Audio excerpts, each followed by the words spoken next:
Hi guys, so I know it's been a long time since I updated you all, um, and I just thought I would come on and tell you guys what's going on. We had our appointment on Monday, and the ultrasound did not go well. We were supposed to be about 6 or 7 weeks and 4 days or something like that, and baby only measured 6 weeks and a couple days. And there was no heartbeat. So we went up, and we didn't know that during the ultrasound they won't tell you anything, and we didn't even get to see the screen. We went upstairs and talked to the doctor, and he said because my dates are so firm, I know exactly when I ovulated. They have a blood test confirming that I was pregnant, and only 11 days passed when I ovulated, so they know I had to be pregnant at least then. Basically, he was pretty solidly convinced at the time that baby had not survived and I was having a miscarriage. So he ordered blood work, and he added a couple of extra tests just to rule a couple things out. So on Monday, I went and had my HCG levels done and a thyroid blood test and one other one that's, I believe, related to blood sugars. That's I think it was like a BMP or VMT or something. And both of those tests came up totally normal. So that's, I guess, a good thing. Those are two things we can cross off the list as potential causes. My HCG as of Monday was 85,500. And then that number didn't mean anything because I hadn't had HCG done for over 3 weeks. So I went back on Wednesday and had a second HCG beta drawn, and my levels had dropped to 79,500. So he said my nurse called me on Wednesday and told me that they have seen numbers do some strange things, but if they were doing a little bit of strange things, they would expect it to not be dropping so significantly, especially considering I haven't had any kind of interventions. So I don't know. I haven't had any spotting. I did on Wednesday feel some really dull cramping, and my back has been bugging me a little bit.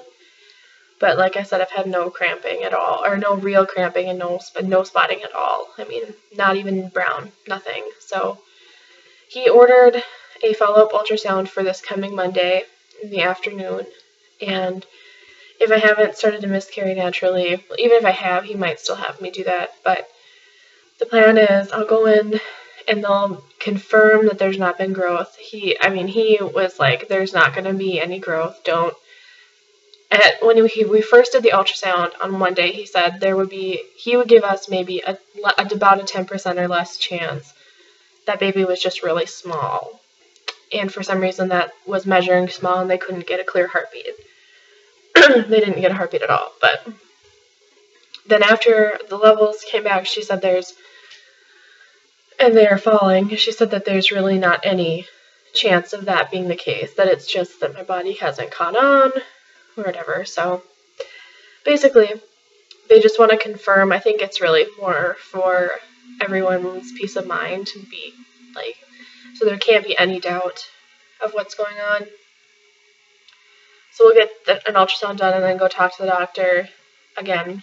And my understanding from our conversation Monday is that he would prefer to do a D&C.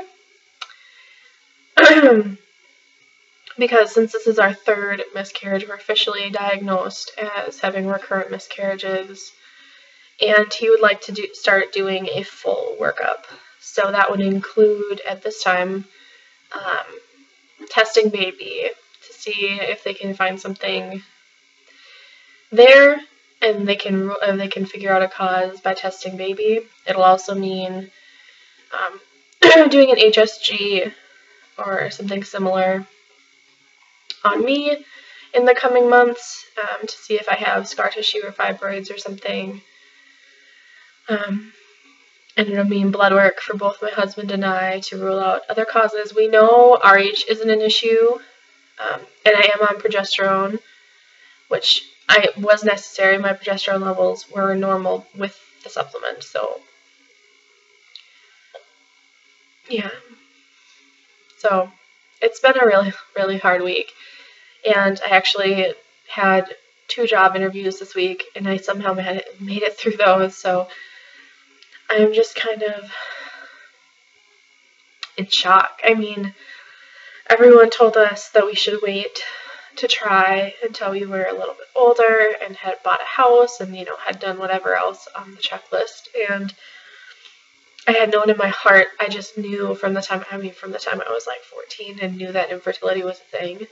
I just knew that I was going to have issues. I don't know what it was, but it was one of those things you just kind of know. And I am thankful that we started trying and we were younger, and, we hadn't waited before we had fixed, checked all those boxes, because at least now, we're a year into trying now, and we know where we stand, so at least there's that. But it's really difficult, especially considering our doctor, I guess, was his instincts. He, of course, is just speculating, but he would suspect if we do find a cause, which he said probably about 30 to 50% of people that get a workup after recurrent miscarriages don't ever figure out what was wrong. He would guess that it's going to be a genetic issue, and if that's the case, there's a chance that my husband and I won't be able to have kids together. So my heart is very, very sore. I don't think there's anything else I can say. But, so it's not good news. And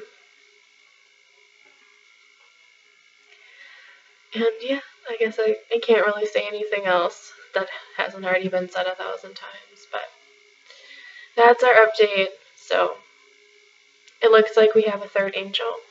So I love you all. Baby dust to those of you who are trying, and I'm praying that all the rest of you who are pregnant have sticky little babies. And I'll update you when I feel like I have the strength.